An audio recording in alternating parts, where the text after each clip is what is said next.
Bienvenue, chers téléspectateurs, dans l'interview d'Africa 24. Nous recevons Victor Agbenienou, gérant de K-Technologies, une entreprise qui permet, entre autres, la distribution de services de téléphonie, Internet et images, sans avoir recours au câblage. Soyez le bienvenu. Merci. Alors, vous avez remarqué ces plaquettes posées devant vous. Vous devrez les lire et y réagir au fur et à mesure. Première plaquette, s'il vous plaît. Le PWCS est votre invention. En quoi consiste-t-elle?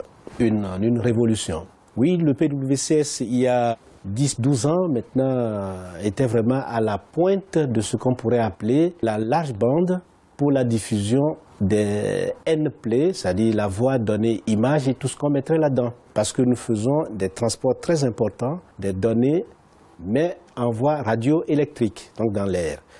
Ce qu'on a péniblement en train de faire avec les fibres optiques, par exemple, qui coûtent excessivement cher, surtout quand on arrive au niveau des derniers kilomètres, donc dans les agglomérations. Oui, elles sont en train d'être installées dans quasiment tous les pays africains, parce qu'on en a besoin. Voilà, mais quand on parle de la fibre optique, elle n'arrivera quasiment jamais à demeure pour chacun, parce que ça coûte tellement cher que même les pays développés ne pourront pas le faire. D'où cette technologie de radio avancée qui font que quand on arrive au bord de la ville, on aurait une solution par voie radioélectrique pour pouvoir faire la diffusion et la distribution du service sans avoir de différence entre ce que la fibre optique apporterait et que une radio très large bande apporterait. Alors ça, c'est purement de la théorie ou alors ça a été mis en pratique déjà? Ah non, on a la solution.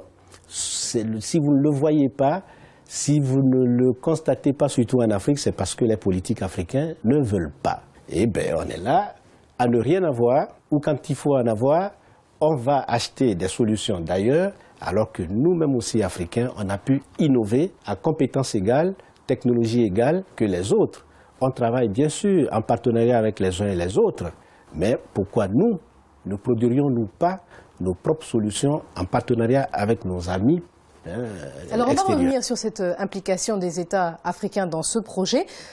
Une seconde question était prévue, mais vous nous avez apporté une boîte. Alors vous allez nous expliquer qu'est-ce que c'est et à quoi va-t-elle servir? C'est une nouvelle invention. Alors quand on est dans le monde des télécoms, on réfléchit à pas mal de choses et on essaye de résoudre des contraintes de tous les jours qu'on voit et qu'on vit. Cet équipement permet finalement, enfin, de libérer l'interprète qui était obligé d'être toujours à côté des deux protagonistes. Et quand vous voyez les conférences, c'est toujours, tout le temps, des installations quasiment de cabines imposantes pour pouvoir y loger les interprètes qui font du présentiel. Aujourd'hui, avec cet équipement, c'est une boîte qui permet d'interpréter à distance? Voilà, donc nous l'appelons le Virtual Interpret Kit. Donc c'est le kit virtuel pour l'interprétariat. L'interprète va être ici, dans votre salle ici, alors que la conférence se passe à Tokyo, à Washington ou un peu partout. Et il interprète. Mais comment il va pouvoir faire ça? Il mettrait, pour cet équipement, il rentre dans la salle de conférence par notre plateforme du PWCS. Et puis... Donc pour utiliser cette boîte, il faut déjà avoir le PWCS. Que ce soit PWCS ou autre chose. Il est compatible avec tout ce qui est technologie télécom existant, que ce soit du filet, du sans-fil, du GSM, le satellite, il peut rentrer dans le réseau. Et nous, on le configure pour que l'interprète puisse avoir celui qui parle et celui à qui il veut parler. C'est-à-dire sa fonction est virtuelle, mais va recueillir les données et interprète. Lui n'a besoin que de parler et de dire ce qu'il entend, d'un côté comme de l'autre. Et puis, c'est aussi simple que ça, mais on a mis des années parce que c'était très complexe, très compliqué à décoder. Et finalement, on a mis la main sur le secret. Vous y êtes parvenu, donc. Voilà, c'est ça. Pour une entreprise, éventuellement, qui voudrait acquérir cette boîte, combien devrait-elle dépenser? Alors, il faut dire que tout dépend du type d'équipement qu'il y a. Mais on peut dire qu'il y a les premiers prix peuvent être autour de 200 à 300 €. Mais des professionnels peuvent venir demander des produits sophistiqués qui peuvent aller, ça n'a plus de prix, c'est en fonction de ce que la personne vient demander, ce qu'il y a comme caractéristiques à intégrer. Et concernant le PWCS, est-ce que vous avez des ordres de prix à nous communiquer? Parce que Cela, a priori, remplacerait donc la fibre optique en Afrique si c'est mis en application. Pour un État qui voudrait se doter de ce système-là, à quelle hauteur devrait-il devoir le financer? On va raisonner plutôt proportion, parce que parler de prix pour des techniques, c'est comme si j'allais aujourd'hui à la FNAC, même à la FNAC, et que je dis combien coûte l'ordinateur.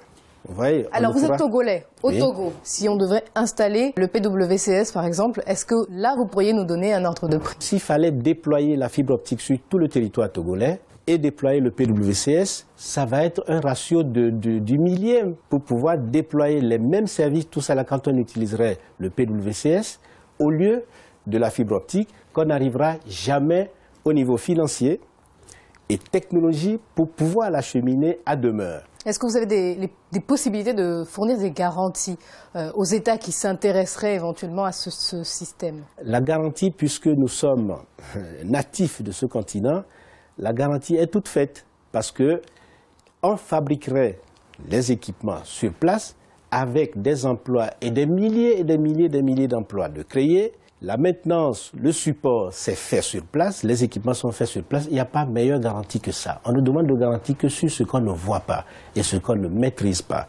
C'est une technologie africaine et on a montré la preuve pour les quelques déploiements dont des États ont pris les risques, comme le Burkina Faso, qui a fait le premier pas de faire installer ce système à Ouagadougou.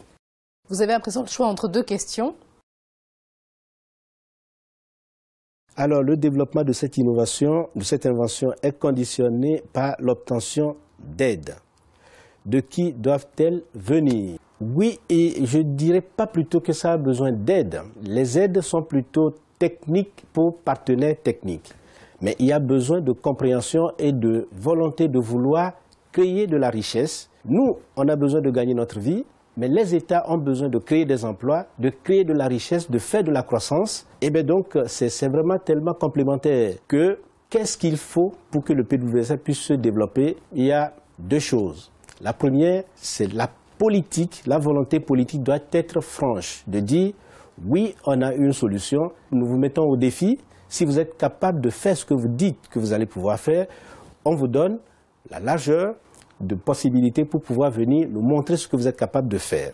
Donc, la volonté politique. Après, politique technique, c'est que nous raisonnons sur des bandes de fréquences. Il faut que l'Afrique tout entière se réunisse un jour et dire, puisqu'on a des solutions très stratégiques qui arrivent, on va pouvoir dégager des bandes de fréquences pour ces solutions-là et nous, on les ferait. Est-ce que vous avez déjà proposé votre projet aux pays africains? On a proposé, peut-être pas assez, parce que ce n'est pas parce qu'on est chercheur qu'on a des moyens financiers de sa communication. Et un peu partout ailleurs, si vous voyez en Chine, au Japon et tout ça là, les pays sont allés à la pêche de leurs chercheurs, de leurs savants, de leurs compétences à l'extérieur dans la diaspora. L'Afrique, c'est tout le contraire. Quand on se bat même pour y aller, c'est en ce moment qu'on cherche à vous casser.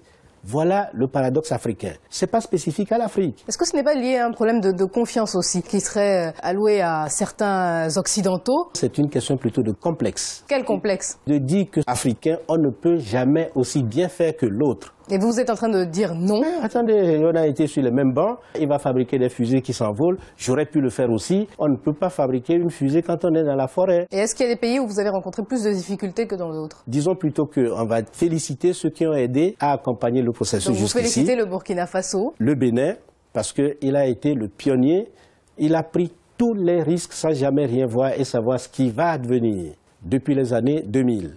Et le Burkina a parachevé le combat en acceptant avec tous les risques politiques, administratifs, techniques, de venir montrer ce qu'on peut faire. On doit remercier aussi l'ADA, l'Association pour le développement de l'éducation en Afrique, et la BAD, qui ont vraiment... La Banque africaine de développement. Voilà, c'est ça. Plaquette suivante. Europe, États-Unis. Alors, vous vous êtes vu proposer le rachat de votre brevet contre des sommes non négligeables, semble-t-il, il y a quelques années. Pourquoi avoir dit non? À l'époque, peut-être même encore aujourd'hui, parce que je ne sais pas pourquoi, je me dis que le combat que nous sommes en train de mener, c'est de permettre au continent africain de sortir de son retard, qui n'a été qu'un retard d'incompréhension, de complexe. Et donc, on peut le vaincre. L'argent que m'auront donné, par exemple, les Américains, je peux le retrouver sur mon continent. Mais c'est vrai, le combat, avec rien comme moi, un chercheur sorti de la brousse togolaise et tout ça là qui me bat comme je peux, voilà, c'est compliqué de faire le passage. Mais il n'y a qu'une question ce n'est qu'une question de temps. Parce que le combat est difficile, vous voulez aider votre continent. Si vous aviez obtenu ces sommes d'argent il y a quelques années, peut-être auriez-vous pu l'aider encore plus facilement? Oui, c'est une hypothèse, mais peut-être qu'on ne verrait plus jamais le PWCS aussi.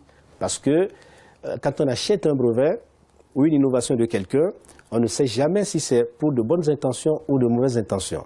La plupart du temps, on achète pour mettre dans les tiroirs pour qu'on n'en entende plus jamais parler. C'est ce que nos politiques ne comprennent pas. Donc, et c'est ce que vous refusez? Ah oui, j'ai fait ce que j'ai pu pour leur montrer qu'on peut faire malgré les difficultés. Voici la question joker d'une téléspectatrice d'Africa 24. Noura du Bénin vous demande comment bascule-t-on de vétérinaire, c'est votre formation, vous devez souvent l'entendre d'ailleurs, à chercheur et inventeur. Quelles sont vos qualifications, vous demande-t-elle aussi? Oui, c'est vrai que je suis titulaire d'un doctorat d'État en sciences vétérinaires et spécialiste en chirurgie cardiovasculaire. Ça, c'est ma formation de base.